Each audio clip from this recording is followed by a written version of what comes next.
नमस्ते। उत्तिष्ठ जागृत प्राप्य वराणि बोधत। उठो, जागो, जब तक लक्ष्य ना प्राप्त हो जाए तब तक रुको नहीं। Arise awake and stop not till the goal is reached. ये वाक्य कठोपनिषद से जनमानस तक पहुंचाए स्वामी विवेकानंद ने। वह समय आएगा जब वह अपनी बौद्धिक और आध्यात्मिक शक्तियों के बल से दुनिया को उसकी नींव तक हिला देगा। श्री रामकृष्ण द्वारा ये शब्द बोले गए थे अपने परम स्नेही शिष्य स्वामी विवेकानंद के लिए। श्री रामकृष्ण जो निरक्षर थे, पर स्वामी विवेकानंद कहते थे कि मैं उनके धूल की एक कण के बराबर भी नहीं हूं। स्वामी विवेकानंद ने पूरे विश्व में एक अलग सा महत्वपूर्ण मोड़ ला दिया था। उनके बारे में, उनकी जीवनी के बारे में आज मैं आपके साथ बात करने जा रहा हूं। सोमवार 12 जनवरी 1863 को कलकत्ता शहर में श्री विश्वनाथ दत्ता और श्रीमती भुवनेश्वरी देवी के यहाँ पे पुत्र रूप में उन्होंने जन्म लिया। श्री विश्वनाथ दत्ता एक सफल अटॉर्नी एट लॉ थे। कोलकाता हाई कोर्ट के मस्तिष्क और हृदय से अनेक गुणों से संपन्न थे, कई भाषाओं में पारंगत थे। उनकी पत्नी भुवनेश्वरी देवी समान रूप से महान गुणों से संपन्न थी। उनके अंदर एक असाधारण बुद्धिमत्ता थी और गरीबों और जरूरतमंदों की वे हमेशा मदद और दयालुता का भाव दिखाया करती थी। उनके अंदर एक अति विस्मरणीय स्मृति भी थी। नरेन के जीवन और विचारों पर एक विशाल चरित्र का प्रभाव उनके द्वारा पड़ा। नरेन बचपन से ही आवारा साधुओं में गहरा लगाव रखा करते थे। वे बचपन से बहुत शरारती थे और उन्हें कई बार संभालना बहुत मुश्किल हो जाता था। तब कहा जाता है कि उनकी माता उनके सिर पर पानी डाला करती थी और साथ में ओम नमः शिवाय करती थी तो वे शांत हो जाया करते थे। बचपन से ही जीवन में और विचारों में उनके अंदर एक चरित्र का गहरा प्रभाव था और वे एक विलक्षण स्मृति उनके अंदर थी। जब वे 7 साल के थे तब उन्हें मेट्रोपॉलिटन इंस्टीट्यूट में भेज दिया गया। उनकी तर्क संगत का कोई मोड़ नहीं था। कहा जाता है कि वो अंधविश्वास बिल्कुल भी बर्दाश्त नहीं किया करते थे और अपनी तेज जिज्ञासु दिमाग से हमेशा तथ्यों का तलाश किया करते थे और सच्चाई तक पहुंचने का प्रयास करते थे। उनके उल्लेखनीय गुणों के कारण ही उन्हें एक और उनके सभी जो लोग उनको बहुत प्रेम किया करते थे। लड़के के भविष्य में मानव जाति के शिक्षक बनने के बचपन से ही सभी गुण थे। वे अपनी शारीरिक व्यायाम उनकी दिनचर्या का एक रूप था। तलवारबाजी, कुश्ती, नौकायन और अनेक खेलों में वो खेला करते थे। उनके कभी कोई बुरे साथी नहीं थे और सच्चाई ही उनकी जीवन की रीढ़ की हड्डी थी। समय बीतते गया, जैसे वो बड़े हो रहे थे तो बौद्धिक गतिविधियों को उनकी प्राथमिकता देने लगे। उन्होंने अंग्रेजी और बंगाली साहित्य के कई मानक कार्यों में मानक महारत हासिल की और इतिहास की कई किताबें पढ़ डाली थी। एक गहरी भक्तिपूर्वक प्रकृति के बावजूद एक युवा व्यक्ति के रूप में उन्होंने भगवान के अस्तित्व के बारे में जानने का प्रयास किया। जब भी वो किसी ऐसे आदमी के पास जाते थे जो कि एक जिसको कहे कि एक अच्छा प्रभावशाली होता था तो उससे एक ही शब्द, एक ही प्रश्न किया करते थे, श्रीमान क्या आपने भगवान को देखा है? और उनके द्वारा दिए गए जवाबों के बाद वो अक्सर निराश हो जाया करते थे। अंत में उनको उनके प्रश्न का जवाब मिला दक्षिणेश्वर काली माता मंदिर के एक साधु के द्वारा, जो कि वहाँ पे पुजारी थे, साधु नहीं पुजारी थे, वहाँ पर काली माता मंदिर में पुजारी थे श्री रामकृष्ण। जब वह उनके पास गए और उनसे उन्होंने पूछा क्या आपने भगवान को देखा है, तो उन्होंने जवाब दिया हाँ मैंने भगवान को देखा है, और वैसे ही देखा है जैसे मैं तुमको देख पा रहा हूँ, और वैसे ही महसूस कर सकता हूँ जैसे तुम सबको आसपास देख सकते हो, और तुम्हें भी मैं दिखा सकता हूँ। नरेंद्र के इस प्रश्न और रामकृष्ण के उत्तर को अगर हम कहें कि शक्तिशाली आध्यात्मिक लहर के उदय की पहली गड़गड़ाहट पाते हैं। बाद में मानवता समाज के लिए ये बहुत गहरी छाप छोड़ता है। हालांकि इसे एक बड़ी साधारण सी घटना के रूप में प्रकट करते हैं, पर उस घटना ने पूरे भारत और विश्व में व्यापक सामाजिक संस्कृति के ऊपर प्रभाव डाला। नरेंद्र के जीवन के साथ साथ मानव जाति के सामूहिक जीवन में भी एक महत्वपूर्ण मोड़ दिया। इसके बाद नरेंद्र नियमित रूप से श्री रामकृष्ण से मिलने लगे। हर यात्रा में हर बार जब वो मिलते थे तो श्री रामकृष्ण के माध्यम से काम कर रही शक्तिशाली शक्ति का असाधारण प्रकृति के रूप में उनका विश्वास बढ़ता गया। श्री रामकृष्ण से उन्होंने अत्यंत प्रेम हो गया और श्री रामकृष्ण भी उनको अपने सबसे प्रिय शिष्यों के रूप में मानते थे।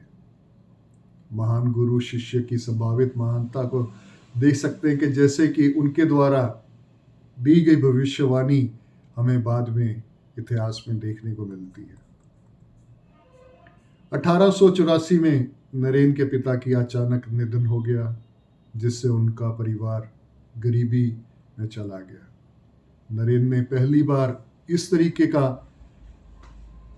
वातावरण देखा था, क्योंकि इससे पहले उन्होंने कभी गरीबी को नहीं देखा। परिवार का भरण पोषण उनके ऊपर आ गया था। नौकरी पाने के लिए उन्होंने कई प्रयास किए पर विफल रहे। अंत में वो श्री रामकृष्ण के पास गए और जाकर अपने परिवार की समस्याओं के बारे में उनके आगे सारी बात रखी। तो श्री रामकृष्ण ने उनको आश्वासन दिया, जो डिवाइन मदर माँ काली तुम्हारे परिवार के हर सदस्य का पूर्ण रूप से ख्याल रखेंगी। जो उनकी ज़रूरतें हैं वो उनको हमेशा पूरा करती रहेंगी। 1885 के मध्य में गले के परेशानी के लक्षण दिखाई लगे। श्री रामकृष्ण के गले के जो है ना, गले के अंदर कैंसर के लक्षण दिखाई देने लगे और अंत में उनकी मृत्यु हो गई। 16 अगस्त 1886 को निधन से पहले श्री रामकृष्ण ने अपनी सारी आध्यात्मिक शक्तियों को नरेंद्र को हस्तांतरित कर दिया और उन्हें एक वैश्विक मिशन के लिए नियुक्त किया। उन्होंने नरेंद्र को अपने अन्य शिष्यों की देखभाल का भी भार सौंपा और कहा कि तुम्ही को ही इनको नेतृत्व करना है। 16 युवकों का यह समूह अद्वितीय मठवासी भाईचारे में बदल गया। इस तरह से उन्होंने एक महान मठवासी व्यवस्था की नींव रखी, जिसे बाद में नरेंद्र ने औपचारिक रूप दिया। श्री रामकृष्ण की मृत्यु के 2 साल के बाद 1888 में नरेंद्र ने यात्रा करने वाले साधु के जीवन को अपनाया और देश की लंबाई और चौड़ाई को मापते हुए पूरा भारत दर्शन किया।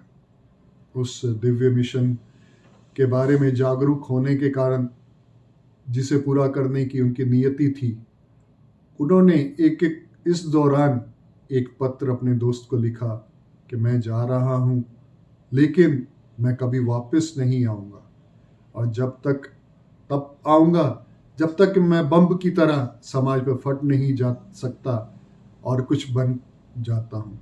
इसके बाद ये समाज मेरे पीछे रहेगा।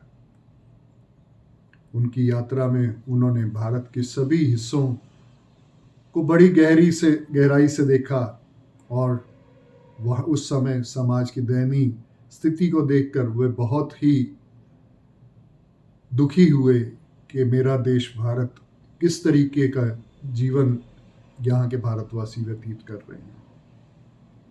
दिसंबर 1892 को दक्षिण में कन्याकुमारी के निकट चट्टान के पास पहुंचे और 2 फरलांग दूर मुख्य द्वीप से 2 चट्टानों के ऊपर उन्होंने अपने 3 दिन बिताए, जहाँ पर उन्होंने मेडिटेशन किया और जानने का प्रयास किया कि मेरे भारत की ऐसी स्थिति क्यों हुई है। उन्होंने भारत का पास्ट देखा और फ्यूचर भी देखा। उनकी समझ में आ गया कि क्या इस भारत देश को ज़रूरत है। उन्होंने केवल कुछ प्रांतों के ऊपर नहीं, बंगाल या महाराष्ट्र या पंजाब को केंद्रित नहीं किया, बल्कि पूर्ण भारत और भारत के जीवन के बारे में सोचा। उनके सामने सदियां रखी गई थी। उन्होंने भारतीय संस्कृति की वास्तविकताओं को अंतिम बिंदु की क्षमता के रूप में देखा। उन्होंने भारत की व्यवस्थित और कृत्रिम रूप से देखा, जैसे एक मास्टर बिल्डर वास्तुकार की योजना बनाते हैं, उन्होंने भी कुछ योजना बनाई। उन्होंने सोचा कि उन्होंने धर्म को भारत के लाखों लोगों के जीवन रक्त के रूप में देखा। भारत उन्होंने अपने हृदय की चुप्पी में महसूस किया। उच्चतम आध्यात्मिक चेतना की नवीनीकरण और बहाली के माध्यम से ही उठेगा, ये उनके विचार आए, जिसने उन्हें हर समय मिशन पालना और विश्वास का पालना बनाया। उन्होंने उनकी महानता देखी, उन्होंने उसकी कमजोरियों को देखा। उनमें से केंद्रित ये था कि राष्ट्र ने अपने व्यक्तित्व खो दिया था। उनके दिमाग में ऋषियों की संस्कृति के पुनर्कथन में एकमात्र आशा थी। धर्म भारत के पतन का कारण नहीं था, लेकिन यह तथ्य भी वास्तव में धर्म का कभी कहीं भी पालन नहीं किया गया। धर्म जब जीवित था, सब शक्तियों में सबसे शक्तिशाली था। वहां उन्होंने एक बार फिर अपनी मातृभूमि और शब्द को फिर से जीवंत करने का योजना का प्रहार किया।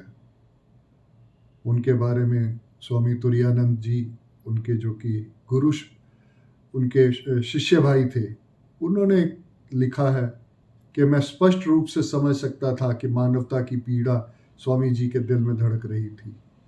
उनका दिल एक विशाल कड़ाही था, जिसमें मानव जाति की पीड़ा को एक में बनाया जा रहा था।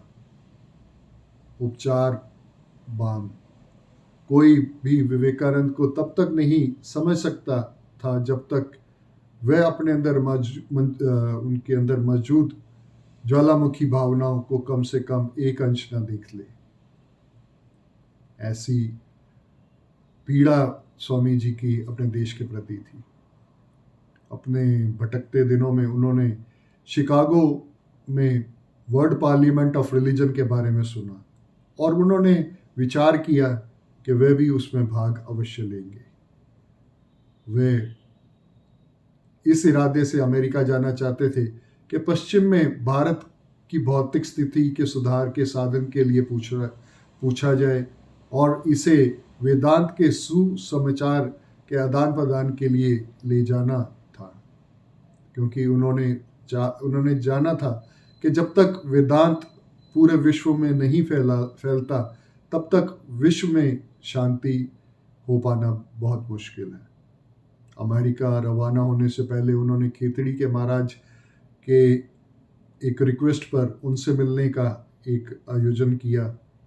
जब वे उनके कोर्ट में गए तो वहाँ पर महाराजा खेतड़ी के महाराजा के अनुरोध पर उन्होंने स्वामी विवेकानंद ने उनके द्वारा दिया गया नाम विवेकानंद ग्रहण किया और भविष्य में हम उन्हें विवेकानंद, स्वामी विवेकानंद के नाम से ही जानते हैं। महाराजा खेतड़ी ने कुछ धन का आयोजन किया। इसी तरीके से मद्रास में भी उनके कुछ अनुयायियों ने धन का आयोजन किया और 31 मई 1893 को अमेरिका के लिए बॉम्बे से रवाना हुए। दुनिया में भारत के लिए ये एक और यादगार दिन है। अमेरिका में कई दिनों तक भारी बाधाओं का सामना करना पड़ा। बाद में 11 सितंबर 1893 को उन्होंने अपनी युगांतकारी भाषा दिया, अगले जिसे हम सभी जानते हैं और जिसकी शुरुआत हम सबको मालूम है कि जो कि जब उन्होंने कहा brothers and sisters of America, तो पूरी जो उस टाइम का असेंबली हॉल जहाँ पर वो हो रहा था 7 मिनट तक जो है ना तालियों की गड़गड़ाहट से गूंजता रहा। अगले 4 वर्षों में उन्होंने खुद को कार्रवाई के बवंडर में फेंक दिया और पश्चिम में वेदांत के बीजों को तलवार से उड़ा दिया और अमेरिका के बुद्धिजीवियों के एक वर्ग को जगाया। उन्होंने यूरोप का भी दौरा किया। 1897 में वे पुनः भारत लौट आए, जहां पर आकर पूरे देश ने उनका शाही स्वागत किया। उन्होंने दक्षिण में कोलंबो, श्रीलंका से हिमालय में अल्मोड़ा तक की यात्रा की और पूरा देश उनके स्वागत को तत्पर था। जहाँ जहाँ पर वो गए उन्होंने जब भाषण दिए तो दुनिया जनता को एक झटका सा प्राप्त हुआ। वह झटका उनके लिए बहुत ज़रूरी था, क्योंकि एक सोए हुए साम्राज्य को जगाने के लिए एक ऐसे ही, जिसको कहते हैं थंडरबोल्ट की आवाज़ के साथ एक भाषण स्वामी जी की एक खास, एक जिसको कहें कि एक उनके अंदर एक कैपेसिटी थी कि जिसके द्वारा उन्होंने पुनः लोगों के उत्थान के लिए, उनको जगाने के लिए ऐसे भाषण दिए और जिसके बाद हम सभी जानते हैं कि हमारे देश की आज़ादी को कई जो भी लीडर रहे उन्होंने स्वामी विवेकानंद को पढ़ा और देश से उनका प्रेम कई गुना बढ़ गया। उन्होंने पुनः 1899 में एक बार अमेरिका जाने का अपना कार्यक्रम बनाया, क्योंकि उनके कुछ चीज़ें थी जो वहाँ पे पूरी करके नहीं आए थे। उनको पूरा करने के लिए 1899 में वो दोबारा वहाँ पर गए और दिसंबर 1900 में वापस लौट के आए। और इसके बाद उन्होंने अथक यहाँ पर कार्य किए कि जिसके कारण उनके शरीर के ऊपर कुछ खराब असर हो गया। स्वामी जी ने एक भविष्यवाणी पहले भी की थी कि मैं अपना 40वां जन्मदिन नहीं देख पाऊंगा। उनका 4 जुलाई 1902 को 39 वर्ष मात्र में की आयु में ही उनका निधन हो गया। पर जाने से पहले वो पीछे एक ऐसे संगठन जिसे आज हम रामकृष्ण मिशन और मठ के नाम से जानते हैं, कि ऐसा मिशन छोड़ गए कि आज भी जो मानव जाति और आध्यात्मिकता के लिए अपना अभियान शुरू किए हुए और आगे बढ़ाए चले जा रहा है। स्वामी जी के कई कथन हमें जीवन जीने के एक अथक एक देते हैं, जीवन जीने के लिए एक अच्छा एक कारण देते हैं, कि जिसमें सबसे मुझे प्रिय है कि we want that education by which character is form, strength of mind is increased, intellect is expanded, and by which one can stand on one's own feet। क्योंकि हम एजुकेशन से जुड़े हुए हैं तो हमें मालूम होना चाहिए कि एजुकेशन कैसी होनी चाहिए। हमें समाज के अंदर उन सब का ध्यान रखना है, क्योंकि स्वामी जी कहा करते थे, they alone live who live for others, rest are more dead than alive. इसी तरीके से वो हर इंसान के अंदर एक उनका कोट है कि education is manifestation of perfection already in man, because वो कहते थे कि हर कोई शिक्षित है, ज़रूरत है उस मैनिफेस्टेशन को जानने की। वो ये भी कहा करते थे कि we all men are divine, all